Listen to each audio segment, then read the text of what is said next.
tell you a little bit about me after I tell you some about the distinguished group of panelists we have here today. But before I introduce everyone, let me just try to frame this discussion about future energy.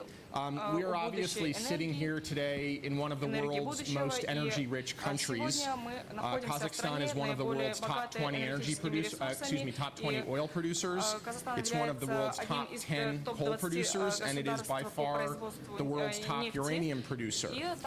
Now Kazakhstan is talking about embarking on a very different sort of energy push, a push into renewable sources of energy, particularly wind and solar and geothermal, and importantly, in the view of the Kazakh government, a push into energy efficiency, which is to say, figuring out how to waste less of the energy that Kazakhstan and the world produces regardless of the source. Now, even the leaders of Kazakhstan are not suggesting that Kazakhstan or the world is going to shift off of fossil fuels anytime soon, and we'll talk about that. It's clearly going to be years, even decades, before any kind of significant shift happens, even I think under the most rosy expectations of the Kazakh government. However, what's being discussed here is a hugely difficult undertaking. It's an undertaking that not just Kazakhstan, but many of the countries around the world are embarking on. It's an undertaking that has sparked a race among countries to corner what they regard as a new market in clean energy technologies.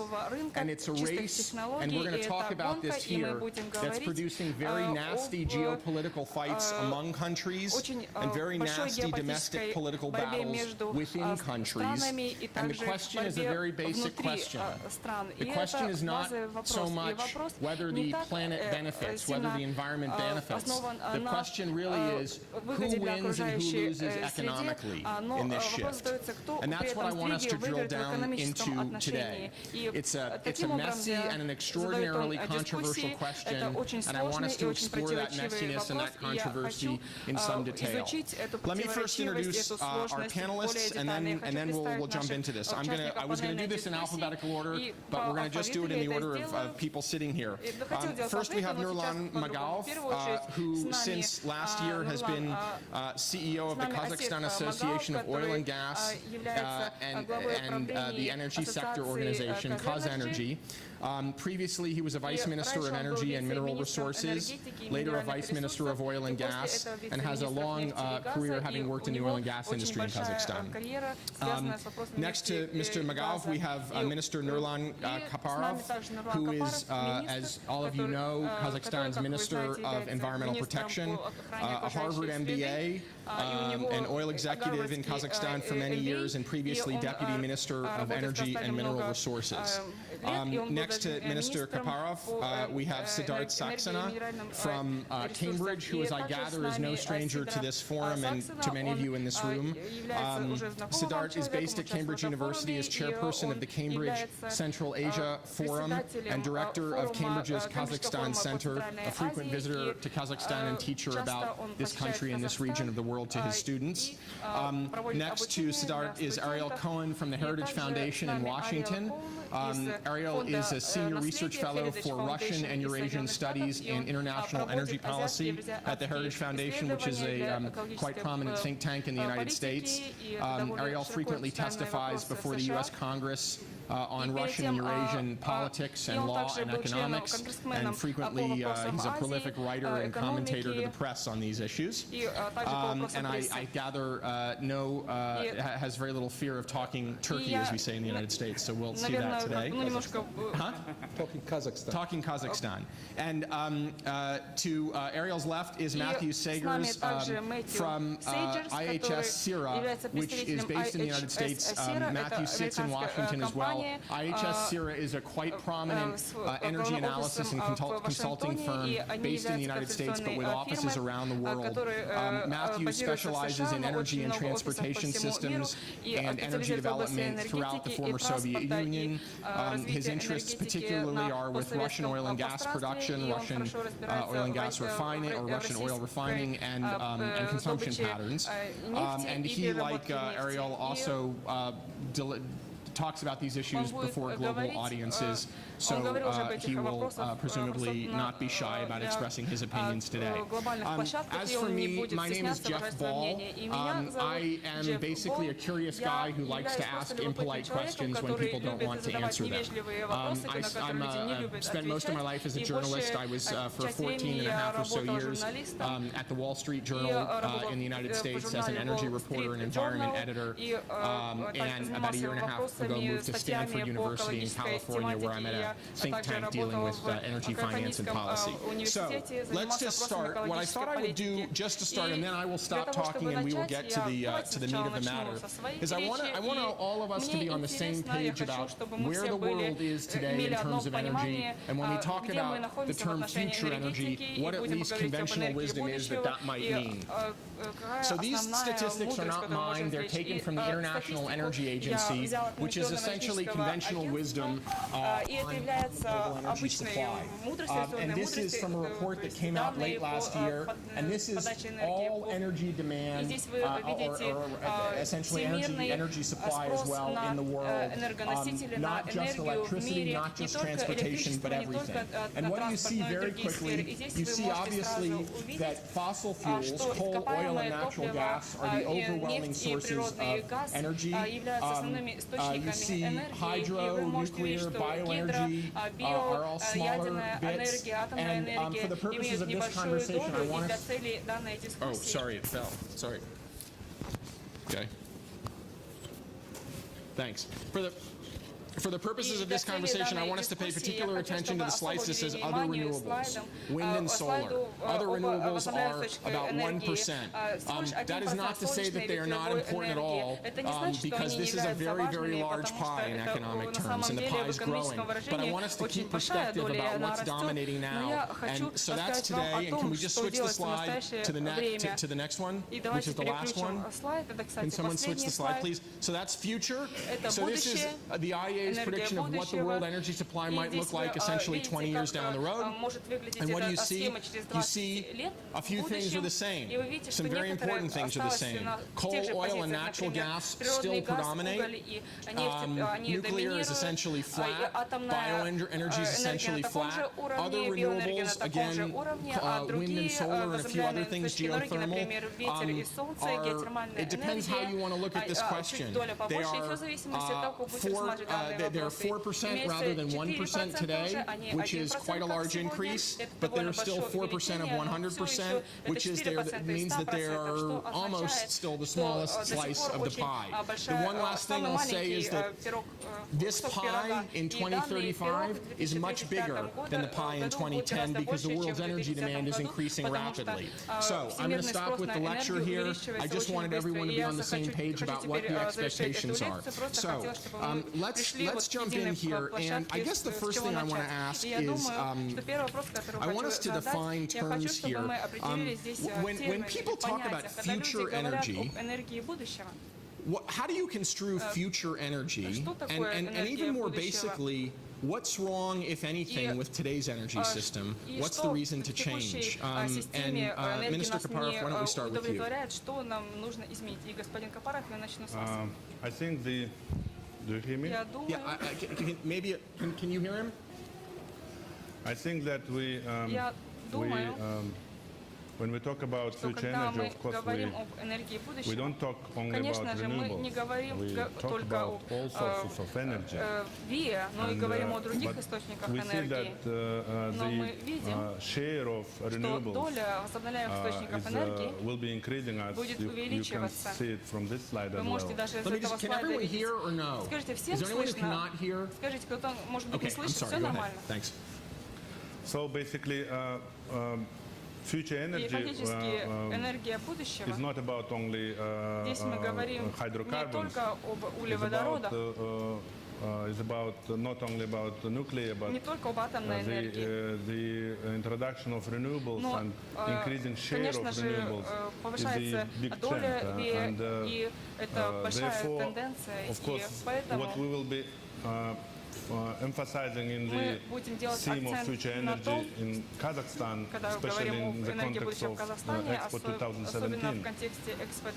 Of course, we'll be talking more about Конечно, мы renewables будем больше говорить as a о new ВИЭ, source of energy как here о новом источнике in the энергии region. в нашем случае, в нашем Although, регионе. of course, we will be И, also talking конечно же, мы about будем traditional sources говорить of о energy традиционных источниках энергии, oil, таких как gas, нефть, and газ. coal.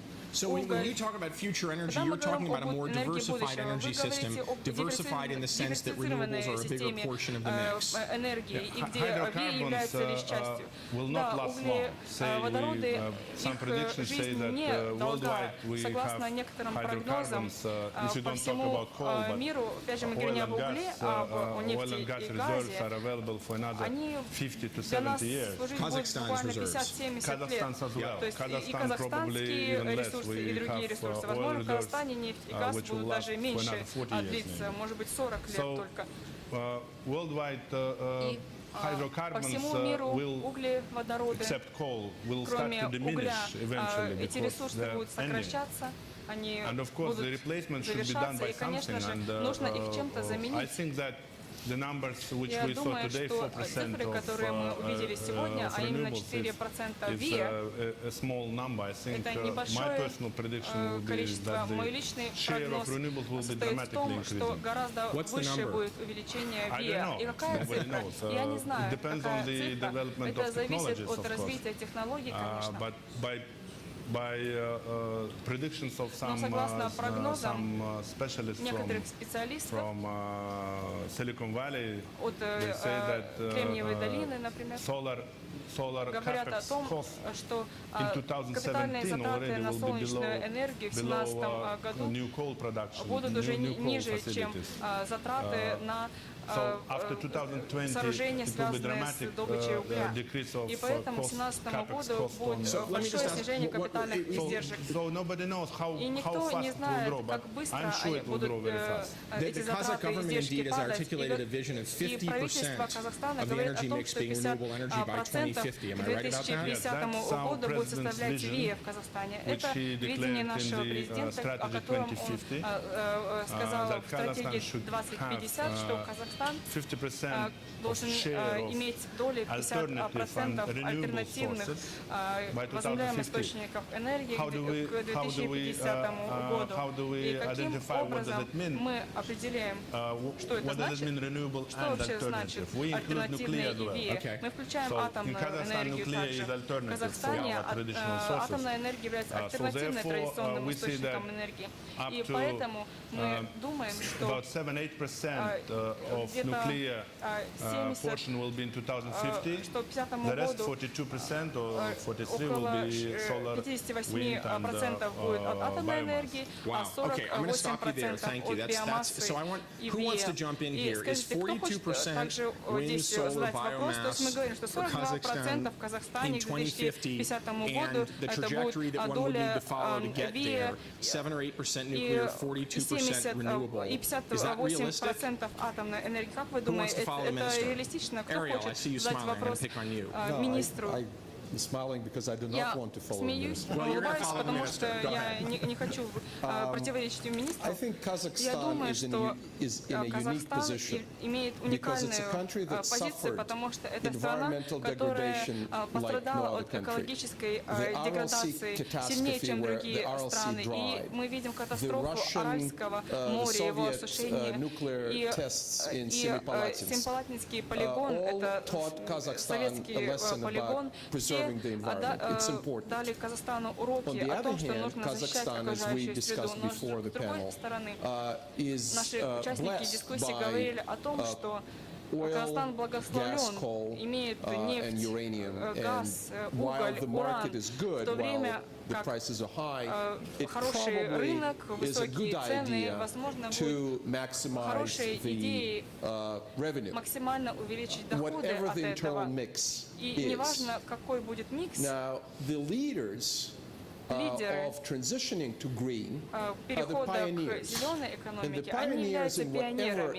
И пионеры, новопроходцы, неважно в какой области, на них все шишки валятся. на них the price валятся that все Germany is шишки, paying и for цена, которую платит its Германия high percentage за of wind, свою высокую or долю Spain ветровой is энергии, paying или for its high percentage Испания of solar, платит за большую when долю you look at солнечной it, you энергии, realize если вы that only посмотрите very rich на это, вы countries можете видеть, with что только high очень total богатые GDP and high страны per с capita высоким GDP ВВП и today, ВВП and I на душу stress today, because населения. as the И minister сегодня, я said, подчеркиваю, the сегодня, technology потому is что, как министр evolving, сказал, the технологии PV эволюционируют.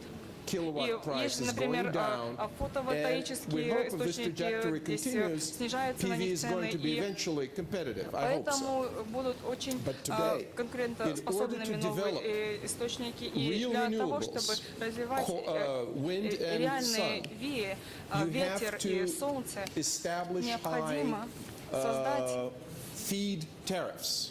хорошие тарифы, фид-ин тарифы, то есть тарифы на поставку энергии в сеть. Я не знаю, слышали ли вы этот термин фиксированный или фид-ин тарифы?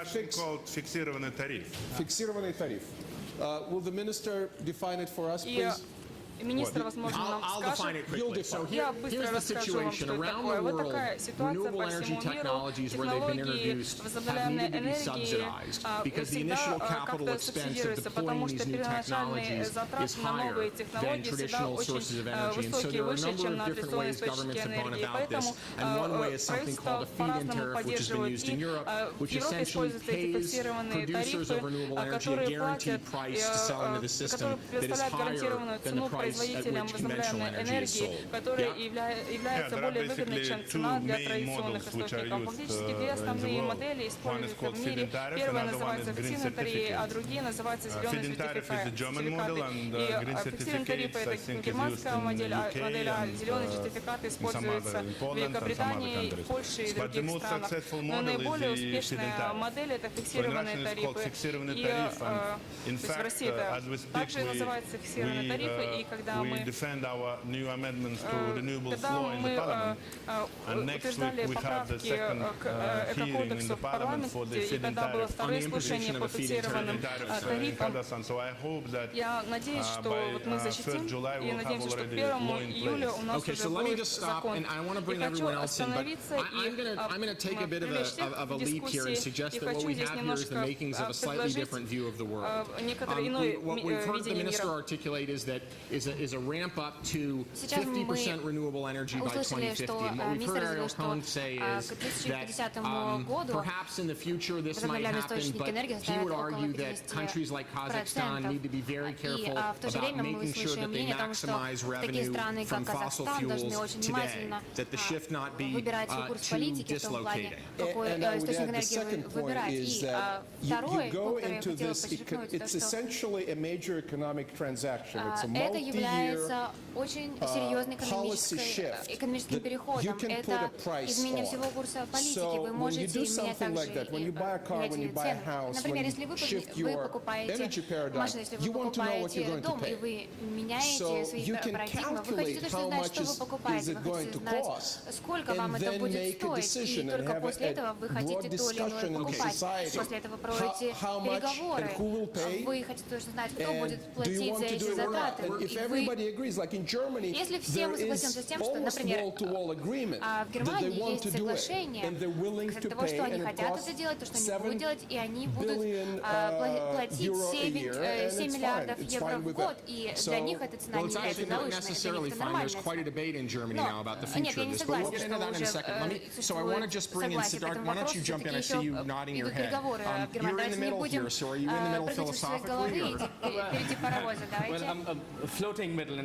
But being from a technical perspective, which is where I come from, there are a few interesting things. First is that when we talk about green energy and renewables, there is, like in any discourse, there's a red herring, but here we have a green herring. The green herring being that renewable technologies and renewable infrastructure are made up of things which may or may not be renewable themselves. I.e., if you're making solar cells, you're relying heavily on silicon, iron. Cost of those, production of those can often be as less green than the energy that you're trying to produce from. Right? So, and the other green herring is the pie charts that you put up there, which of course are culturally important to show what the division of things are. However, it fails to address the deeper point, which is the interrelationship between those different sectors. Many of those things do not exist in vacuum of each other. You develop one with another, one from another. And I think this is where we need to think quite holistically about production, storage, and transmission of energy. And how do you make that whole supply chain, the whole process green is what we really need to think about very carefully. So just to be clear, you're suggesting that making an energy system more environmentally sustainable is not simply about solar panels and wind turbines. It's about thinking systemically about how you make even a system that is overwhelmingly fossil fuel based, less wasteful, more efficient, therefore more environmental, less environmentally harmful. And also redeploying the potential within that. And I often say, and I said it in another meeting this morning, that how you can convert the oil and gas petrochemical downstream products like plastics and polymers, combining with Kazakhstan's other big wealth, rare earth metals and mining products, to form new technologies where we actually start to look at a level below how to make these technologies scalable. Scalable both sustainability, in a sustainability sense, but also in the pricing sense, how getting them to households level. And that is where I think, again, Kazakhstan has a kind of a unique position, that having all of those things in the same place, and having a small, very highly educated population, with a little bit of makeover and a little bit of input from outside, I think we can have a step change. Okay, so I'm going to bring Asset McGoffin and I'm going to bring Matthew Sagers in, but before I do that, I want to bring you in. And the question is, I'm going to ask this question now and then perhaps we'll ask this question later, but I'm curious, raise your hand if you think that the kind of energy shift that we're talking about up here is going to fundamentally affect your life during your life. Raise your hand if the answer is yes. Hi,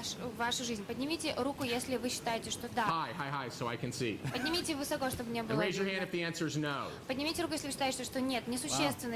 So a lot of you don't have an opinion? Everyone has to raise your hand at once. Raise your hand if the answer is yes. Первое, поднимите руку, если ответ «да». Изменит ли данный переход одного вида энергии к другому вашу жизнь? Я вижу больше оптимистов. Теперь поднимите руку, те, кто сказать «нет, не изменит». Хорошо. То где-то 60 на 40. Достаточно скептическая у нас аудитория здесь находится. Сейчас я хотел бы вовлечь Асета Магова в нашу дискуссию. Я хотел бы вам задать следующий вопрос. We've heard people sit here and discuss what might happen. But why is it that Kazakhstan and more broadly the world is talking about a shift in energy sources? Is the motive climate change? Is the motive air pollution? Is the motive wanting to be a technological leader? Is the motive energy security questions? What is it other than all of the above? What's the driving factor? Как вы считаете, какой у вас основной мотив? Ну, я полагаю, вопрос вот именно перехода к зеленой экономике, принципам энергосбережения, экологической эффективности был поднят очень вовремя, потому что мы видим, проводя анализ нашей индустрии, что большие резервы есть у нас в экономике по энергосбережению, по энергоэффективности, очень много вопросов по экологичности производимой электроэнергии. И в этом направлении вопросы, которые поднимает Министерство охраны окружающей среды, очень своевременные, и мы поддерживаем основные концептуальные выводы, которые на уровне правительства обсуждаются. Вместе с тем, действительно, Казахстан является большим производителем традиционных энергоресурсов. Это нефть, газ, уголь. Большие планы у нас по дальнейшему росту производства. И, конечно, вопрос здесь уместен. Почему мы от традиционных источников энергии переходим к альтернативным источникам энергии? Ну, во-первых, я думаю, нефть и газ, и в том числе и уголь, являются очень хорошим для нас экспортным товаром. И благодаря мировым ценам на нефть мы можем получить гораздо больше экономической выручки, чем сейчас имеем на внутреннем рынке. Вместе с тем, в рамках перехода к зеленой экономике мы полагаем, что есть большие резервы и в традиционной генерации we can do энергии, a lot in terms of применение generation чистых of угольных технологий, traditional установка фильтров, energy. We can also ужесточение требований introduce промышленным the предприятиям, new filters. потому We can что improve all the accumulator prices. промышленность And the наша очень industry энергоемкая, in general очень много is very металлургических energy предприятий, которые предъявляют большие требования к источникам efficient. электроэнергии, And, которые должны we быть have many- базовыми станциями, надежными и We have достаточно many маневренными. stations В that этих should условиях, comply with конечно, all the new мы полагаем, international что standards. в какой-то And среднесрочной we перспективе believe that in the традиционные short-term источники энергии должны perspective, оставаться all the превалирующими. traditional energy resources should Но с remain учетом того... dominant. But Oh, so that's actually.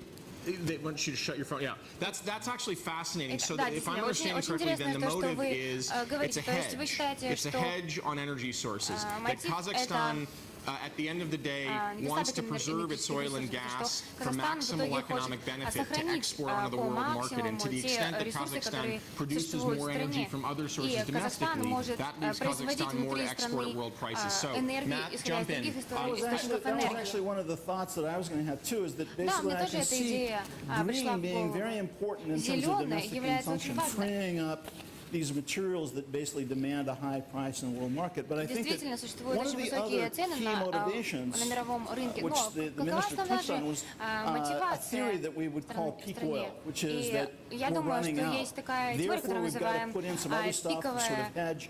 We're talking about something that пиковый is уровень нефти. very Действительно, нефть uncertain, все-таки longer term заканчивается in terms of в how мире. things are Мы going to work должны out. думать о среднесрочной и Basically, to show долгосрочной you перспективе how и то, как мы будем жить в uncertain будущем. things are, the single biggest И, energy конечно, revolution of this что century has been the огромная- unconventional revolution in hydrocarbons. It has Огромная not энергетическая been революция этого a века как change in раз-таки terms of связана с углеводородами. photovoltaic or Когда wind мы or говорим anything like that, it's been we've been able to produce фотовольтаическая энергия, oil and когда мы gas говорим from о stuff that we ветровой didn't think we энергии. could produce oil and gas from. And Мы, it's конечно, все-таки не brought about забываем об a very, использовании very нефти и dramatic газа, change но мы in предполагаем terms of существенные the United изменения. States and its energy И когда мы situation говорим о overall. США и The United States is now США в области энергетики, really то rising США very сейчас rapidly in terms of oil production. Gas, it's now поднимается уровень third производства of нефти national и газа production и and going to 50%. And so suddenly и повышается the до 50%. motivation that we И had before, внезапно which is, та мотивация, oh которая my раньше gosh, у we're нас running была, out of oil and когда мы gas. говорили себе, Suddenly, о боже, у нас you've got заканчиваются this ресурсы other нефти и wrench газа, thrown in, и which is сейчас вдруг maybe we aren't. Maybe we can find more ways вдруг of мы думаем, а producing может быть мы можем these найти traditional другие способы, hydrocarbons that have always been there. каким образом нам использовать те углеводороды, которые всегда находились у нас в стране, и, может быть, мы можем это делать более So Matt, let me just push you for a second. So you're describing this extraordinary revolution technologically in the United States, which has turned the United States essentially around in terms of its energy picture. Predictions are that the U.S. is going to be basically the world's biggest producer of oil, a massive exporter of natural gas. 5 years ago, the expectation was that the United States would have to import natural gas. An extraordinary change. So what I want to ask you, though, is you've heard the minister say that there's an expectation in Kazakhstan that there's a certain period at the end of which Kazakhshan will at least run out of cheap oil.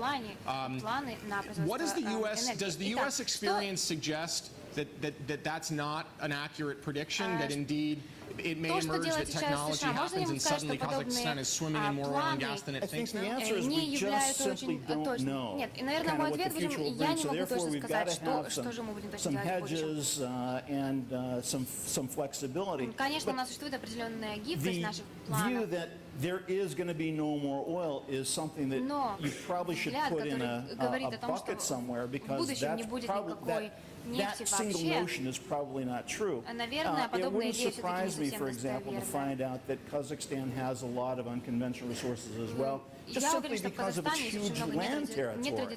It just sort of stands to reason that it's probably got a significant amount of this stuff anyway. And so therefore, it's probably likely that these hydrocarbons are going to stay around for a lot longer than what we even thought.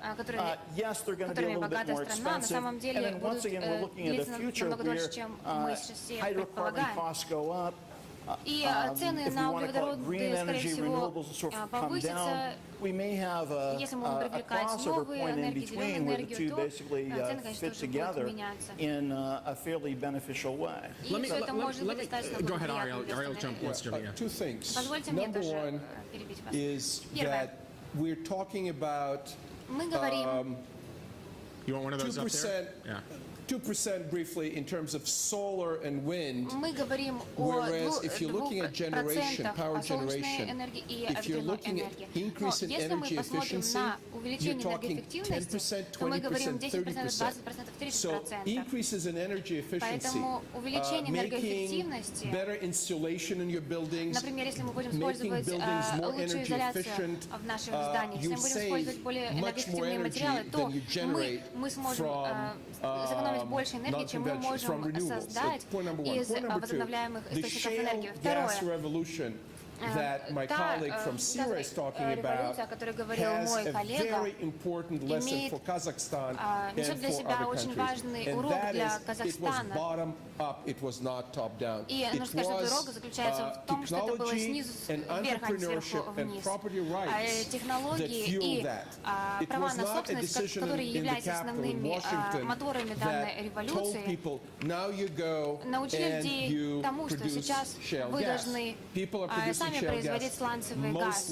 From private land, и делать это в основном на частной земле, и те люди, которые являются владельцами данного участка земли, они могут пригласить компанию, которая может заниматься разработкой сланцевого газа. И какой смысл в этом для Казахстана? Смысл заключается в том, что частный сектор должен тоже играть свою роль, учитывая то, что все права на собственность будут учтены. Я бы хотела здесь сейчас out around the world. But before I do that, I just want to ask Mr. McAuliffe and Minister Kaparov, both of you, what in your view are the implications for Kazakhstan and more broadly for the global oil and gas market of the kind of U.S. shale gas revolution that Matt and Ariel talked about? Is it a good thing for Kazakhstan? Is it a potentially threatening thing, the rise of the U.S. as a producer? Whichever of you would like to jump in. Производителем. I think that the U.S. example Я of думаю, shale что gas пример revolution США is революции extraordinary сланцевого газа and is good for является Kazakhstan. First of all, важным для the Казахстана. gas В первую price очередь in the U.S. цены dropped fourfold, I think. на газ США сократились 4 In раза. our terms, it's И в about нашем $100 per BCM now versus $400 per BCM before. So of course the consumers are benefiting from it. And of course the environment start to get better because shale gas revolution helped to shift from coal power generation partly into gas power generation. So as I heard the latest number, that 200 gigawatt of coal power generation is getting replaced by gas power generation. And gas power generation produces миллиардов кубов могут быть заменены на производство большого количества энергии при помощи газа. In regard with SOx and NOx, it's nothing, almost nothing. It's basically the stuff that you can see and smell. Yes. That's the technical term, I think. Yeah. SOx, NOx means sulfur dioxide and nitrogen oxide. Мы также говорим о современных технологиях. Basically, and in addition, if you talk about solar power generation or wind, they're not stable energies, and they always need a backup. And the best backup for them is a gas power generation, because gas turbines are very flexible, and in 5 minutes they can go up or down in production, so they can be adjusted to the renewables. So what actually coal plants cannot do.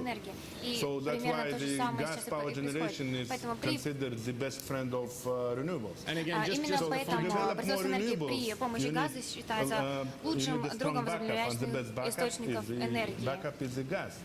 То есть использование газа является своего рода планом Б для возобновляемых источников энергии. И в Министерстве охраны окружающей среды мы говорим о том, что мы должны исследовать все возможности, хотя зачастую это не рассматривается как технологии дружелюбные для охраны окружающей среды, но мы считаем, что в Казахстане также есть большие запасы сланцевого газа, и мы должны изучить возможности использовать сланцевый газ. И в основном залежи сланцевого газа находится в Северном Казахстане, because our main gas production is the western part of Kazakhstan. Что That's why it might give us, if we have really shale gas, of course it will be, and if it is cheap. It might be expensive, it might be cheap, depends on how it lies down in добыча сланцевого газа будет являться дешевой, то можно рассмотреть варианты, что может быть дешевым, может быть дорогостоящим, в зависимости от того, где конкретно находится газ. И, возможно, мы могли бы перейти на такие технологии. Конечно же, что касается замены угольных стадий, угольная индустрия может несколько пострадать. Но угольные рабочие, для них будут новые рабочие места в области производства сланцевого газа. И фактически они могут работать на местах, где раньше были угольные шахты. Я хочу господину Магао задать вопрос. Хочу спросить, господин Магав, у вас ассоциация профсоюзов, которая включает производителей газа, производителей нефти, производителей угля и многие другие индустрии в энергетической системе. Hurting those cats, as we say in the United States? What is it like? What we're talking about here is a potentially significant energy shift, which has the potential to injure some of your trade association's members. If Kazakhstan is producing 50% of its energy from renewables, that's less that the gas producers and oil producers are selling, at least domestically. Is there any concern on the part of any of your members that this is a losing proposition for them economically? Какой будет экономический ущерб нанесен в этом случае? С точки зрения того, что в США произошла сланцевая революция, и США уже перестали импортировать газ, действительно, в ближайшем периоде мы увидели, что традиционные поставщики газа переориентировали свои поставки на другие рынки, в том числе на Европу. Есть определенная информация, что поставщики угля, которые традиционные были на рынке США, сейчас свои поставки угля на Европу переориентировали. И, конечно же, для нашей компании, которая в ассоциацию входит, являются энергопроизводящими компаниями, продавцами нефти, газа. Для них, конечно же, могут быть вопросы по сбыту газа, по цене на газ. Вместе с тем, на данном этапе Казахстан не является большой газопроизводящей страной. Мы в год порядка 30 миллиардов кубов газа производим, достаточно небольшой объем, большей частью потребляется самими нефтедобывающими компаниями. В долгосрочном плане, конечно, наши 3 больших месторождения должны будут уже перейти от закачки газа к производству товарного газа. Здесь вопрос цены на газ и рынка сбыта газа будет более остро стоять. Тем более, что на данной стадии уже будет производство нефти на этих месторождениях значительно меньше, будет большей частью газ производиться. С учетом содержания меркаптанов, сероводорода потребуются большие инвестиции в строительство газоперерабатывающих мощностей. Сама по себе себестоимость такого товарного газа будет уже большой. И, соответственно, предложение на внутренний рынок или на экспорт будет уже отталкиваться в том числе от себестоимости такого газа. Но с точки зрения экологии, конечно, здесь наличие товарного газа на внутреннем рынке, оно позволяет больше развивать альтернативную энергетику, так как можно развивать маневренные мощности по генерации электроэнергии. И в целом, конечно же, генерация на газе, она меньше вреда для экологии наносит.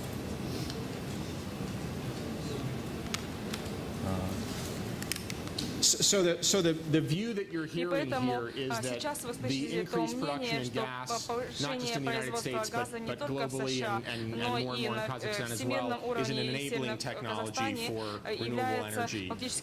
That at least in the view of this panel, it's not a conflict, it's complementary. Здесь нет конфликта, есть взаимодополняемость.